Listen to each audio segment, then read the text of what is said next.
gimana to grow the followers dengan rentan waktu yang bisa dibilang cepat ya? Apa sih secret recipe? The recipe for gaining followers. Lo punya itu? Lo melewati itu maksudnya? Iya, aku jujur gini, nggak.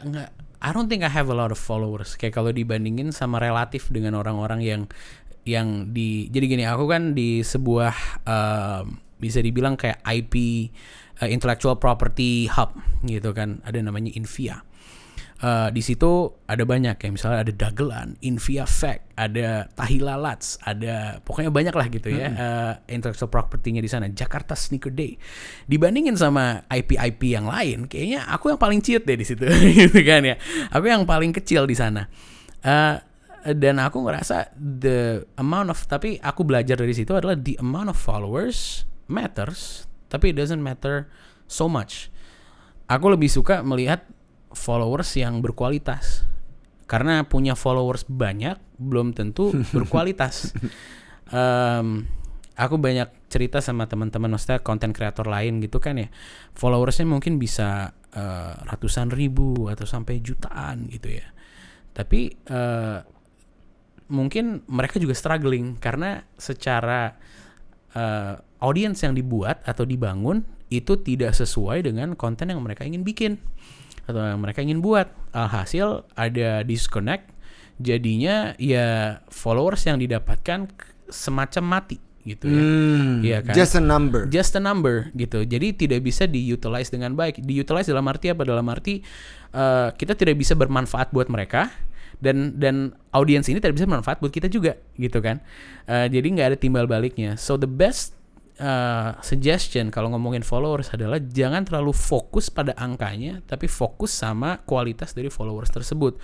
So yang penting adalah ini kan timbal balik, jadi kita bisa memberikan nilai yang banyak untuk followers kita, yang untuk audiens kita. Tapi pada saat yang sama nanti itu akan ditimbal balik. Kalau kita bisa ngasih, mereka akan memberikan jauh lebih banyak gitu kan. Orang katanya mau dapat 50 miliar dari konten misalnya kayak gitu-gitu. Aku selalu berpikir bahwa kayak oke, so apa konten yang bernilai itu sampai lo bisa mendapatkan 50 miliar kan gitu jatuhnya. So that's the thing that we have to question ourselves gitu. Oke, so apa konten yang benar-benar akan berharga banget sama orang sampai mereka akan mau menonton itu terus. Mereka akan mau ngasih tahu ke teman-temannya. Mereka akan mau nge-share sama teman-temannya. Mereka akan mau nge-save konten-konten ini. Jadi bukan cuman oke nih followers gue naik nih gara-gara gue pansos sama artis misalnya gitu kan. Sure, untuk hari ini lo dapat angka gitu kan. Tapi apa yang akan lo berikan ke mereka gitu nilainya. Yes, lo bisa beli followers. Tapi ya kalau udah dapet buat apa nih? Iya kan? Apa yang at the end of the day it's about the value. Apa yang nilai yang mau lo kasih ke orang-orang untuk audience. Kalau nggak ada nilainya, kalau nggak jelas nilainya apa, nggak jelas kontennya apa, informasi kah? Apa kalau mau bikin orang ketawa kah? Atau kalau mau bikin apa kah? Kalau itunya nggak jelas, ya pada akhirnya followers akan jadi followers, dan akhirnya lo nggak akan berguna untuk followers lo, dan audiens lo juga nggak akan berguna untuk lo gitu sih. Gue ngeliat lo very strategic orangnya. Amin. Gue ngeliatnya itu. Amin. Dan lo ukur.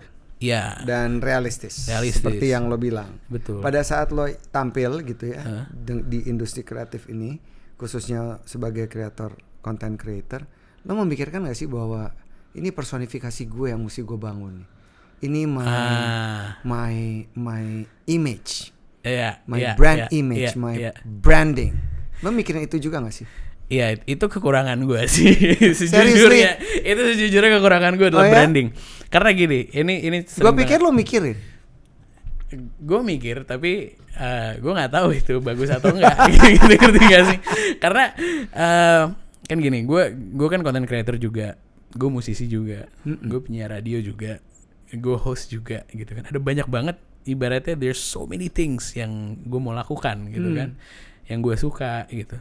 Terus sempat ditanya gitu kan, again gue ngobrol lagi sama teman-teman di Invia gitu, kayak Will, lo mau dikenal sama orang jadi apa nih? Jadi rapper, lo mau jadi content creator, lo mau jadi apa? Terus gue bilang kayak gue juga bingung ya. Karena ya gue Willy Winarko dan gue semuanya gitu loh. Agak sulit gitu. Makanya talking about branding and all this, gue cuman melakukan apa yang gue suka aja. Ya kalau gue mau bikin lagu, gue suka lagu Beraksi dari Kotak, ya gue nanya, Kak bisa nggak, boleh nggak sih kita remake Beraksi gitu? Boleh, ya udah gas deh gitu. Akhirnya membuat sebuah remake Beraksi barengan sama Kotak. Datang ke temanku yang punya agency gitu kan, Will, kayaknya keren deh kalau lo bikin buku gitu. Oh iya ya, emang asik ya, boleh ya, ya udah deh gas deh.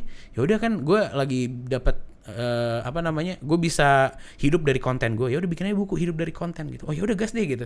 Atau kayak lagi deep talk gitu kan, terus kayak ternyata ada ide-ide atau hal-hal yang aku pelajari dari situ. And aku pengen ingat itu. Yaudah deh bikin konten deh. Kita ngobrol tentang kita bikin konten tentang hal tersebut gitu kan. Kalau sekarang kan aku punya beberapa konten-konten yang refleksi, quotes gitu kan. Ya itu aku bikin supaya ya gue ingat aja gitu. Oh yang itu yang gue pelajarin bareng ketemu sama ini, ya gue bikin aja di konten biar besok-besok gue bisa ngeliat lagi dan gue bisa reminded lagi gitu dari situ. Jadi gue nggak pernah berpikir kayak branding gue harus kayak gini.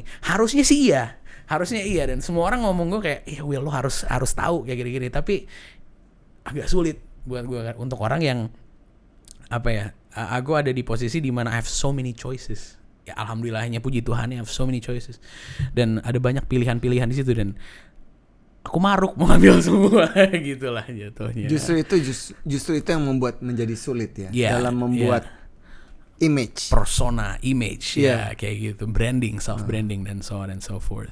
Apakah terpikirkan juga ini akan begitu terus? Artinya orang melihat lo dengan berbagai macam kebiasaan atau mungkin akan begitu? Ya mungkin ya, nggak tahu juga ya, let's see lah. Mungkin siapa tahu nanti setahun lagi ada orang branding datang, Will, ayo kita bikin image lo jadi seperti ini. Oke, kita coba deh, why not gitu kan, kalau misalnya ada ya. Jadi baik mau dilihat orang dengan talenta yang lo punya, atau itu akan dibuat lebih spesifik gitu ya? Iya. Lihat nanti aja lah gitu. At the end of the day, I just wanna be me. Untuk saat ini, selama masih bisa ya, selama masih diberikan kesempatan, why not? Karena ini yang dulu aku impikan kan, ini yang dulu aku doakan gitu 10 tahun lalu. Oh ya, gue mau bisa menghasilkan dari musik, gue mau bisa hidup dari musik gue mau bisa bikin musik yang mungkin bisa bikin orang, ya dulu gue dengerin musik yang bikin gue semangat, dulu gue bikin musik yang got me through hard times, yang membuat gue bisa melewati hal-hal yang sulit dalam kehidupan gue. Mungkin gue bisa bikin musik yang akan bisa membawa orang-orang lain yang mendengarkan musik ini melalui hal-hal yang sulit dalam kehidupan mereka. Ya cuman itu aja sih sebenarnya. Kalau ambisi-ambisi ke depan jadi ngalir aja dong ya Will, kalau bisa gue bilang. Iya, ngalir. Ada sih beberapa hal yang kayak udah kepikiran gitu kan. More music, mau bikin musik lebih banyak, mau bikin konten yang lebih lebih legit lah gitu kan, jatuhnya lebih bagus lagi. Tapi again, I'm a realistic person, so I don't dream big. I have goals gitu aja. So goal untuk hari ini adalah bikin musik lebih banyak, belajar untuk bisa lebih tulus, bisa lebih sincere, bisa lebih genuine, dan the rest is nanti bakal kita atur gitu. Ntar yang di atas yang diatur. Kalau gitu. Kalau handling netizen gimana tuh? Iya, ini sempat nggak ada yang mengganggu lo banget karena terlalu sarkas? Banyak ya. Banyak. Pasti banyak. Oke, silakan. Iya. Sampaikan. Iya, banyak. Tapi it's okay. Netizen adalah netizen. Kayak aku selalu melihat sesuatu kayak I don't look at it as baik atau buruk. Aku cuma melihat itu sebagai part of it gitu. It's part of it. Jadi kalau ada netizen yang nyinyir atau netizen yang, aku beberapa kali kayak ada netizen yang nge-DM aneh-aneh gitu kan. Boleh tahu nggak sih tentang apa gitu? Apa yang mereka sampaikan? Yang bikin mungkin nggak terganggu gitu moodnya? Iya, nggak penting sih sebenarnya. Mungkin kayak aku selalu melihat orang-orang yang seperti itu biasanya adalah orang-orang yang tidak ada kerjaan lain gitu kan. Adalah orang-orang yang memang butuh kesibukan gitu kan. Jadi ya nggak masalah kalau memang gue bisa fill void itu gitu kan, bisa menjadi kesibukan itu di mana lo bisa ya hari ini mungkin lo jahat gitu kan mulutnya atau jari-jarinya jahat gitu, tapi aku selalu melihat kayak manusia tuh nggak ada yang jahat kan. At the end of the day it's just circumstances, it's just what they're feeling then. Mungkin pada saat aku lagi membuat sebuah konten, mereka lagi nggak banget nih, ya kan, lagi nggak mood banget nih, makanya dia namparnya lewat jari-jarinya gitu kan. So tapi ya mungkin dia adalah seorang ibu yang punya anak yang lagi mumet pada saat itu, atau mungkin dia adalah seorang ayah yang lagi kelilit pinjol terus ngelihat sebuah konten terus dia ngerasa ini marah terus kayak ya udah nih mau gue ya mungkin gue bisa jadi ya udah ya gue jadi targetnya gitu kan.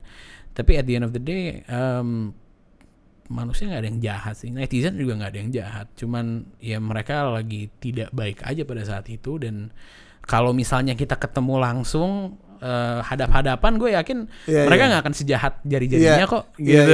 Itu sering terjadi kan sebenarnya, kayak mereka nggak akan sejahat jari-jarinya, nggak akan sejahat mulutnya gitu. Mereka cuman ya lagi sedang tidak baik-baik saja aja gitu. Dan itu yang lo bilang understanding ya.